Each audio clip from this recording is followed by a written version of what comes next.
예, 우리 협력교회 중에 하나인 전남 곡성에 인면제일교회라고 있습니다. 우리가 한 9년 전인가요? 거기서 한 단기 선교를 한 적도 있었는데요. 그 교회에서는 도서관을 만들어서 지역 어르신들에게 한글을 가르쳐 왔고요. 그래서 이 어르신들이 한글을 배워 깨치우신 것으로 몇 가지 시를 이렇게 발간을 하셨습니다. 최근에 여기 다녀왔던 우리 지체를 통해서 이 어르신들이 발간한 책을 받았는데요. 책 제목이 시집살이입니다. 예, 시집살이. 그 시집살이 맞고요. 근데 이제 시집살이인데 여기 보면 어르신들의 그런 집에 대한 여러 가지 갈망이 아주 잘 기록되어 있습니다. 예를 들어서 윤금순 어르신의 소원이라는 시 제가 읽어드릴게요. 큰 집에서 혼자 지내면 서글픈 게 친구고 외로움이 친구다. 새끼들이 오면 반갑고 가면 서운해 눈물 나고 잠 안 오는 밤이면 이 생각 저 생각이 너를 뛴다. 80이 넘으니까 새끼들이 짐이 될까? 병원 생활도 싫고 요양병원도 싫고 건강하게 살다가 하나님 부르시면 가고 싶은 뒤. 예. 조남순 어르신의 둥지 보시면 밑에 이제 해석이 있는데요. 전갯방 살이 좋아 보여 서울 용산에 나가 남의 집 담살이 했지. 해 넘어가면 집 생각이 났다. 할매가 찾으러 왔을 때야 남의 집 둥지 털고 곡성역 곱돌곱돌 두루길 따라 돌아왔다. 어미가 되어 죽지 속에 새끼들 6을 품고 몸땡이 살 보타지게 일만 하고 살았다. 젊은 청춘들 일하고 직장 잡아 다 나가고 지들 새끼들 키운다고 죽지로 품는단다. 그래 이제 나는 혼자서 장태로 들어간다. 내용 되게 좋죠. 되게 재미있고 또 어르신들의 마음을 잘 표현을 느낄 수가 있습니다.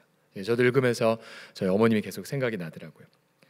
우리가 지난주에 아버지 집에 대한 설교를 들었죠. 우리 현대인들은 집을 잃어버린 노숙인과 같다라는 것을 함께 나누었고요. 이러한 집에 대한 갈망, 우리 방금 두 어르신의 시에서 본 것처럼 세월이 갈수록 집, 정말 우리가 종국적으로 돌아갈 하나님의 집에 대한 갈망으로 더욱더 표출이 됩니다. 우리가 지난주에 예수께서 채찍을 들어서 장사하는 사람들 다 내쫓으신 이유가 바로 아버지 집의 정신을 회파했기 때문이라고 나누었죠. 아버지의 집은 거래로 얻는 집이 아니라 그저 무한한 사랑을 그저 선물로 받는 집. 그래서 하나님과도 제한 없는 교제를 누리고 또 우리 이웃과도 기쁨의 교제를 나누는 곳. 여러분 이것이 바로 아버지의 집, 바로 우리가 돌아갈 진정한 집입니다.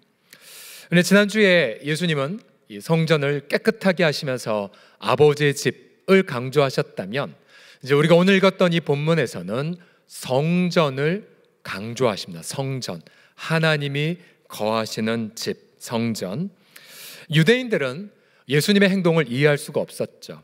그래서 너 무언가 표적을 좀 보여봐 라고 요구하자 예수님이 이렇게 답변하셨습니다. 요한복음 2장 19절 보시면 너희가 이 성전을 헐라 내가 사흘 동안에 일으키리라.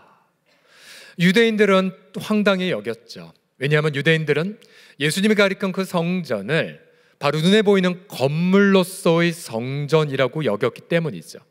그 당시 예수님이 채찍을 들었던 예루살렘 성전, 일명 헤롯 성전이라고 하는데요. 헤롯 대왕이 유대인들의 마음을 사기 위하여 벌인 대규모 건축 프로젝트였습니다.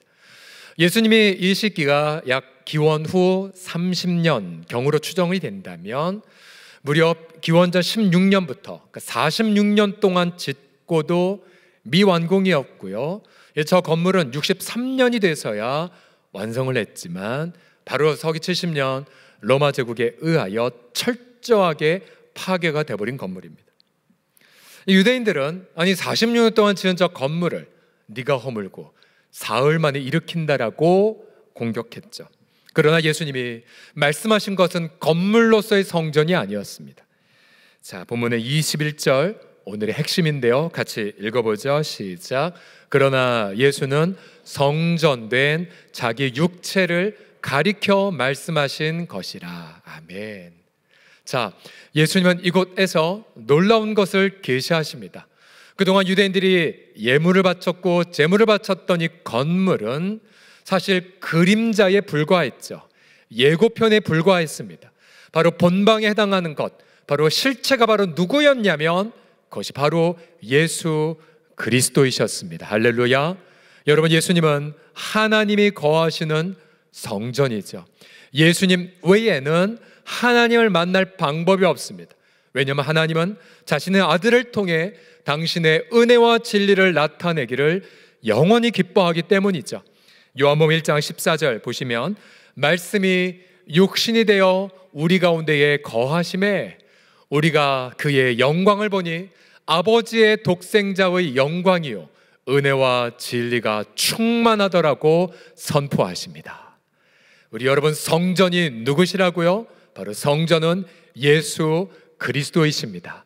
여러분, 건물은 진정한 참된 성전을 보는 그림자이죠.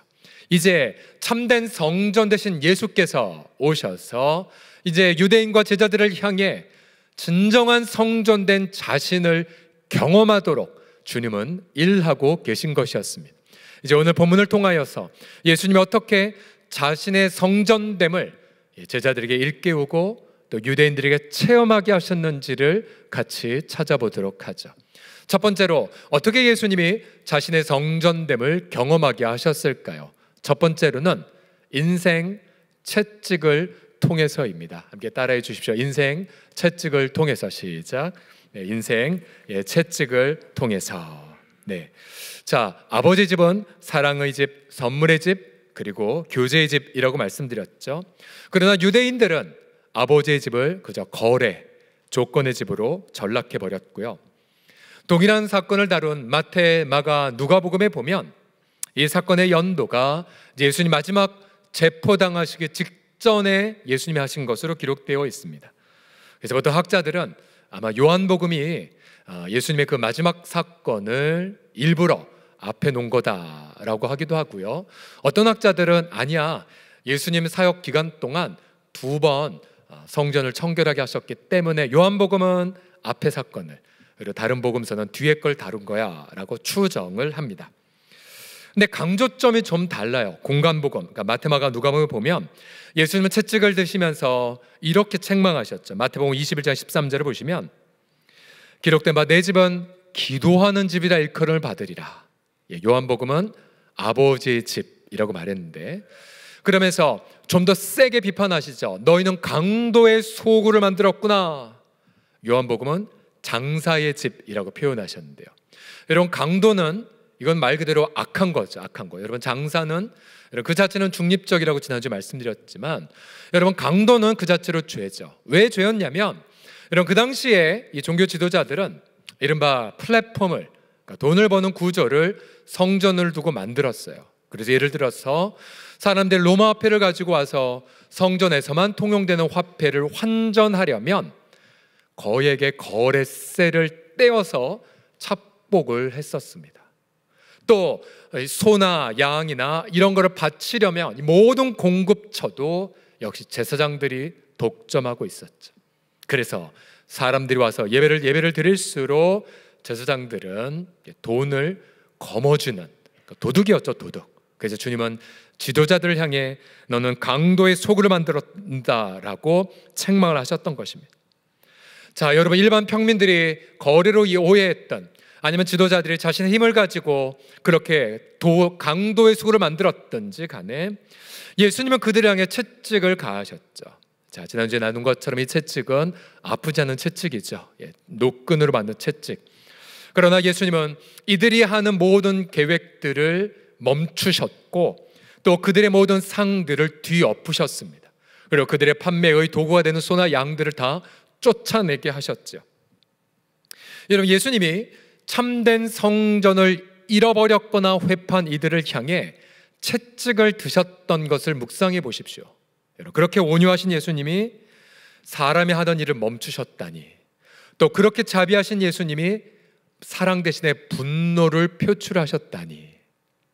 여러분, 그러면 우리도 보시면요, 우리도 인생 중에 예수님의 채찍을 경험을 할 때가 종종 있습니다.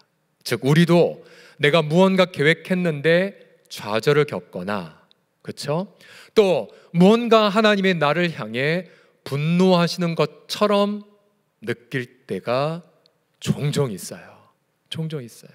인생 채찍을 맞는 것처럼. 가령 예를 들어서 제가 신학교를 들어가자마자 그 전후에 저희 아버님 사업이 부도가 났고 그 사기를 당했고 괜찮게 살았는데, 근데 하루아침에 사골세방에 가버렸던, 여러분 그때 저희 집안에 어떤 유언비어가 돌아다녔냐면요, 이제 남자 중에 제가 처음 믿었기 때문에 여러분 이런 말을 들었어요. 저봐, 저 서경철네 한 집안에 종교 2개 믿어서 망해버린 거야 라고 말을 한 것이 그대로 우리 교회에 있어요. 너무 괴로웠었어요. 아닌데 집은 망했고, 그래서 저는 남부순환대로 옆에 살면서 감사히도 종신대학교가 가까웠기 때문에 이제 걸어서 이렇게 다녔었죠. 걸어 다니면서 마음은 많이 무너지고, 너무 많이 힘들고 열등감에 좌절감에, 그러니까 채찍이었던 거예요. 채찍. 그러나 여러분, 제 인생 속에서 제가 집사훈련학교 때도 얘기했지만은, 만약 제 인생 속에 그런 광야가 없었다면 저는 하나님이 제 모든 재정의 공급주란 걸 경험하지 못했을 거예요. 굉장히 역설적이죠. 다 망해버리고 다 밑바닥까지 가고 나서야 비로소 인생의 진정한 의식주를 책임지시는 하나님은 바로 나의 공급주이시구나. 우리 예수님을 그때 제대로 만난 것 아니겠습니까? 몇 번 인생의 재정적 테스트를 경험하고 나서 학부 때에, 그러고 나서는 더 이상 재정의 테스트를 더 이상 받지 않았어요. 언제나 하나님은 때마다 일마다 공급해 주셨고, 공급해 주시면서 언제나 제 입속에서 이건 제가 한 것이 아니라 바로 하나님이 하신 것입니다라고, 그래서 인생 광야 속에서 바로 우리의 모든 걸 공급하시는 하나님을 경험했던 거죠.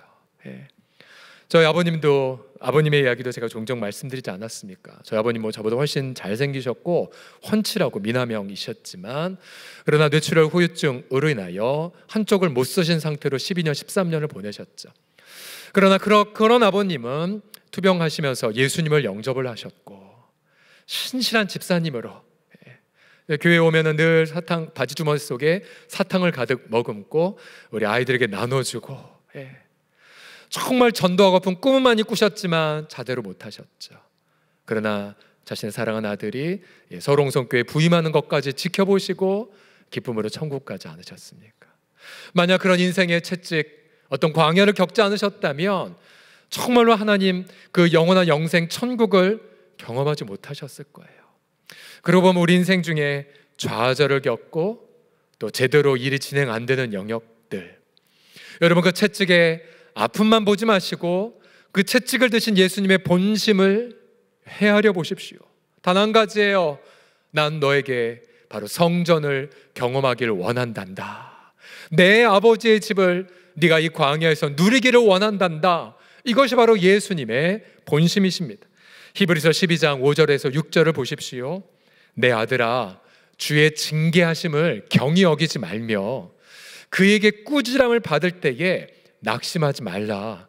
주께서 그 사랑하시는 자를 징계하시고 그가 받아들이시는 아들마다 뭐 하신다고요? 채찍질 하신대요. 채찍질 하신대요. 그래 여러분, 우리가 인생 채찍을 경험할 때 여러분 그 본심은 사랑이란 걸 잊지 마십시오. 또 그 목적이 무엇이냐면 아들마다 딸마다 하나님의 아들, 딸 삼기 위해.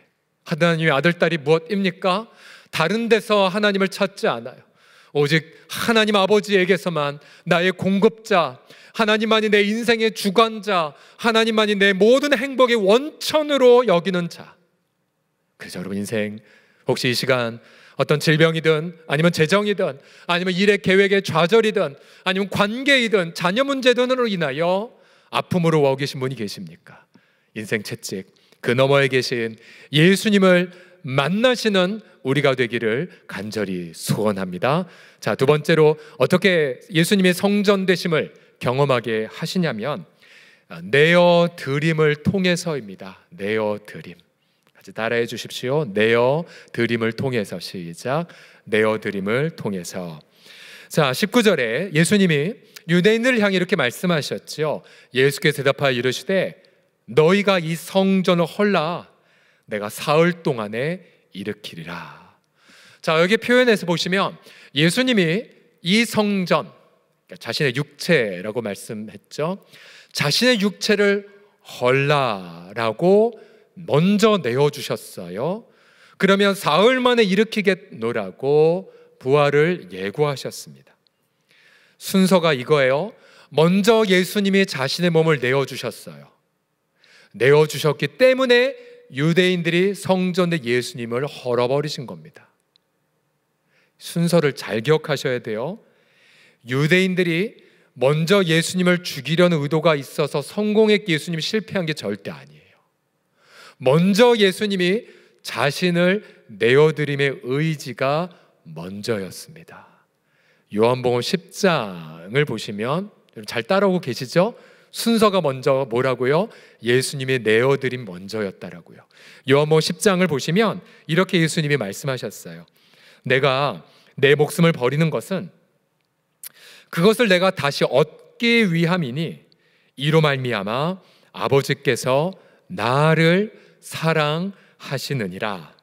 그 다음 보세요. 이를, 예수님의 생명을 내게서 빼앗는 자가 있다 없다? 없어요. 본디오 빌라도가 못 뺏어요. 유대인들이 못 뺏어요.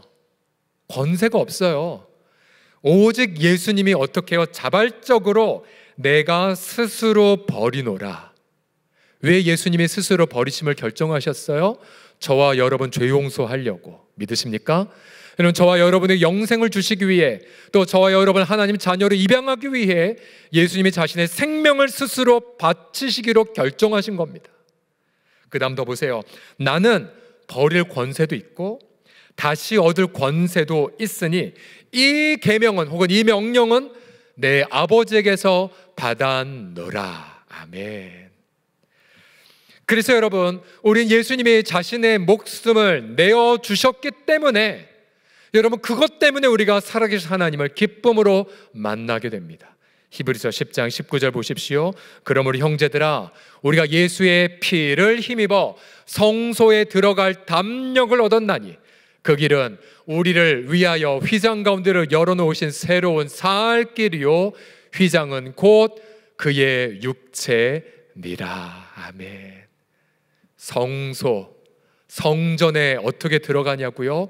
예수님이 자신의 피를 내어주셨기 때문에 우리는 성전의 기쁨으로 아무 때나 어디서든지 아버지를 만날 수가 있습니다. 아멘, 아멘.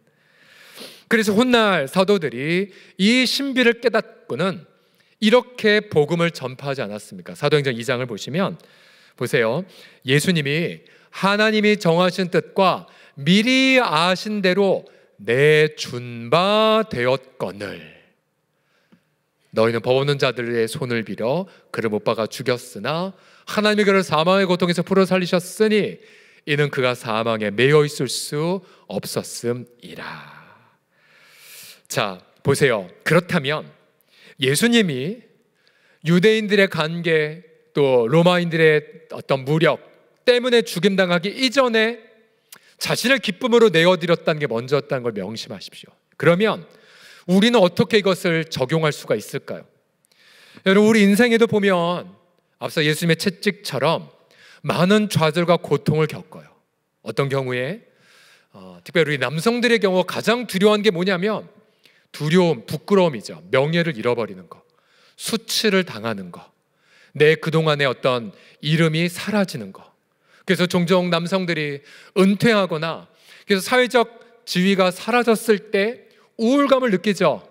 자신의 존재가 이 직위였는데, 혹은 자신의 정체성이 그동안 해왔던 일이었는데 이게 다 사라지면 존재의 정체성이 사라진 것처럼 해서 우울증이 많이들 걸립니다. 남성들이 명예 잃어버리는 거 두려워하죠. 근데 여러분, 이 땅에 저마다 다 수많은 이유로 고난과 아픔들이 다 존재해요. 네, 여러분 기억하셔야 돼요. 고난이 이길 수가 없는 이유가 뭐냐면 예수님처럼 여러분 고난을 당할 때 이렇게 기도해 보십시오. 주님, 너무 힘들지만 그러나 제 몸을 예수님처럼 하나님께 내어 바칩니다. 하나님의 뜻이 이 고난 중에도 이루어지게 하여 주시옵소서. 그러면 똑같은 고난이 있다 할지라도 그는 죄 안 져요. 좌절되지 않아요. 오히려 고난 중에 내 몸을 하나님께 내어드렸기 때문에 여러분 오히려 그 속에서도 하나님의 영광을 경험하게 하여 주십니다.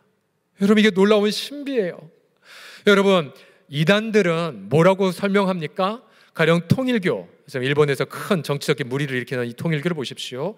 그들의 원리 강론에 이렇게 나와요. 예수는 실패했다. 그래서 못 박혀 죽은 거야. 이제 이 문선명 한학자를 통한 이 피가 흐름을 통한 이 결혼을 통해서 너희들이 가정을 이루고 이 피가 흐름의 축복에 참여하면 구원을 받을 거야 라고 가르칩니다. 그래서 수많은 사람이 넘어갔죠. 일본 사람들.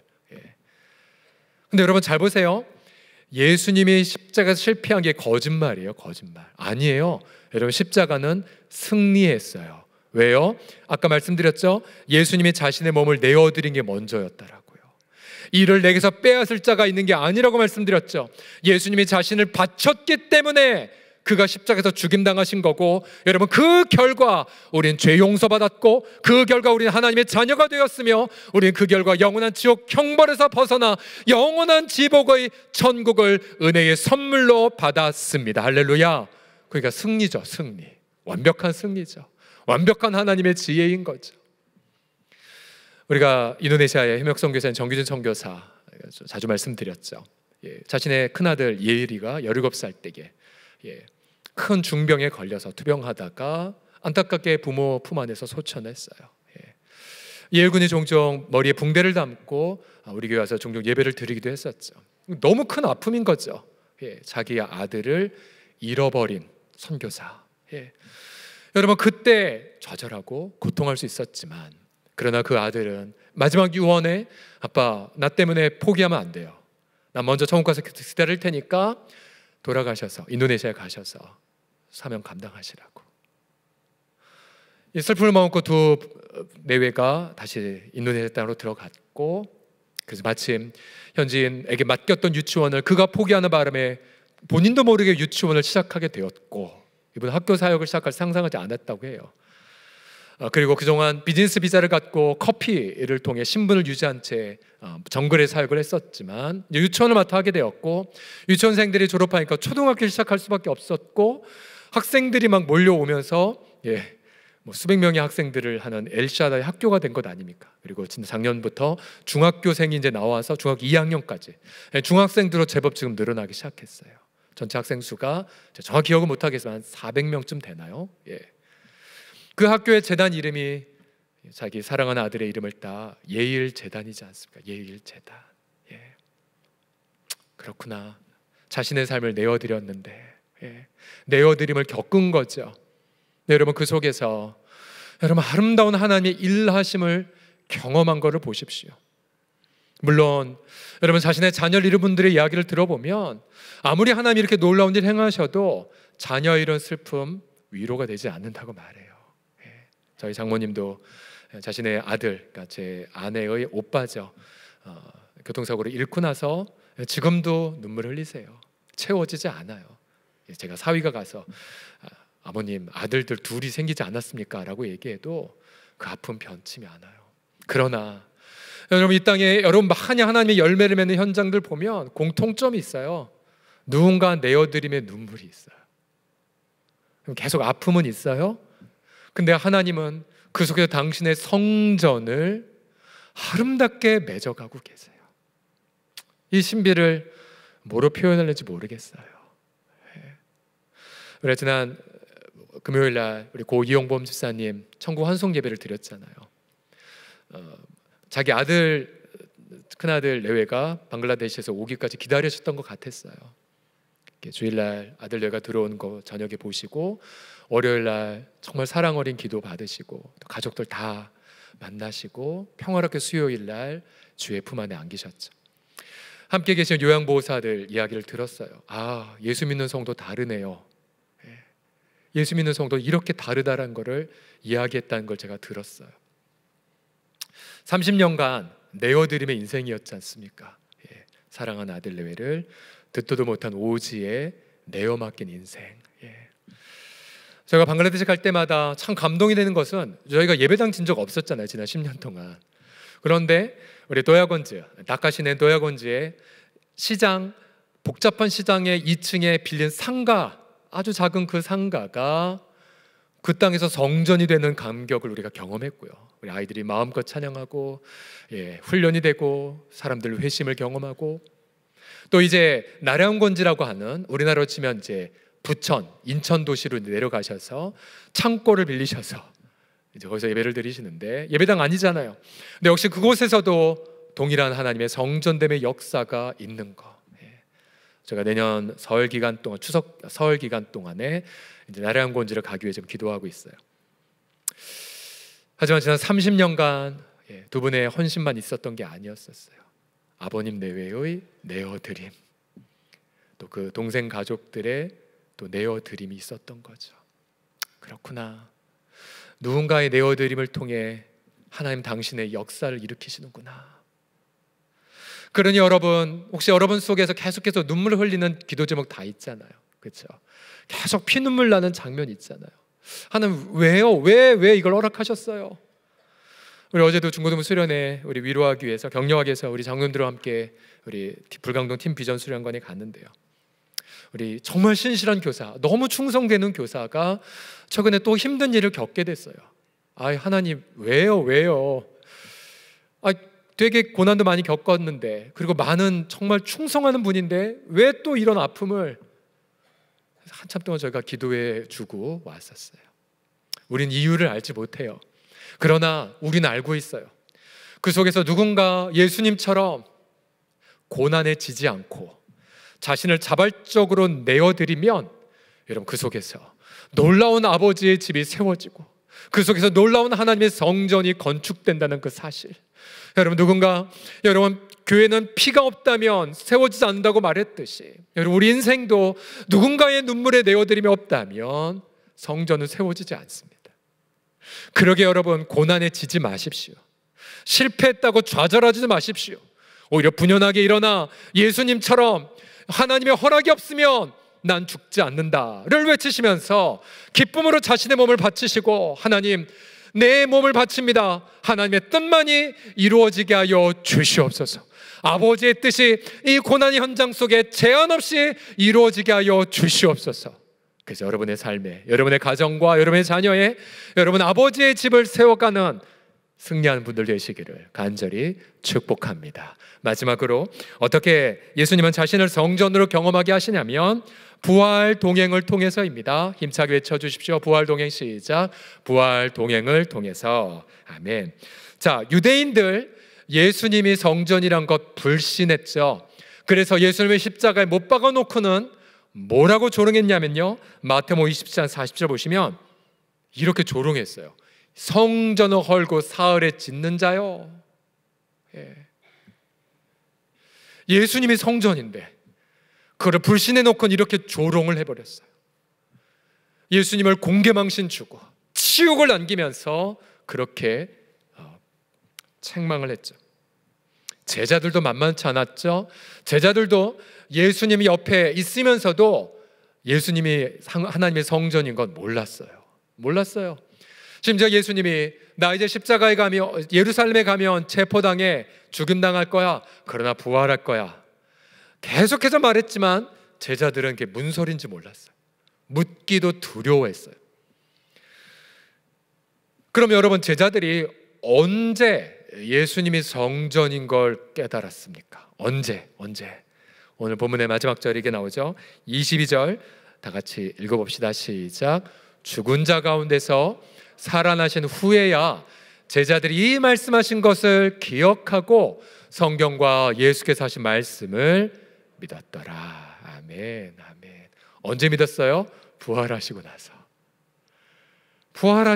그제서야 3년 전에 예수님 채찍 드시고 이 성전 헐라 내가 사흘만 일으키란 말씀이 이거였구나를 깨달았어요. 얼마나 듣는 것이 둔합니까? 그래서 부활하신 예수를 만난 제자들, 그들이 뭘 체험했어요? 요한복음 20장을 보시면 부활하신 예수님이 제자들 앞에 짠 나타나셨고, 그때 제자들이 뭘 체험했습니까? 예수님의 말씀을 보세요. 예수께서 또 이르시되 너희에게 평강이 있을지어다. 제자들은 부활하신 예수님을 통해 하나님의 평강을 받았어요. 그 다음 아버지께서 나를 보내신 것 같이 나도 너희를 보내노라. 제자들은 예수님을 통해 자신이 뭘 하며 살아야 할지를 깨달았어요. 그리고 마지막으로 예수님이 숨을 내쉬면서 성령을 받으라. 제자들은 예수님을 통해 성령을 제한 없이 받게 되었어요. 그리고는 깨달았어요. 예수님이 생전에 내가 너희를 고아처럼 버려두지 않을 거야, 내가 다시 올 거야, 너희는 나를 보고 기뻐할 거야. 이게 부활이었구나. 그리고 성령을 통해 영원토록 예수님을 경험하는 것이구나 라는 것을 여러분 제자들은 완벽하게 깨닫게 되었습니다.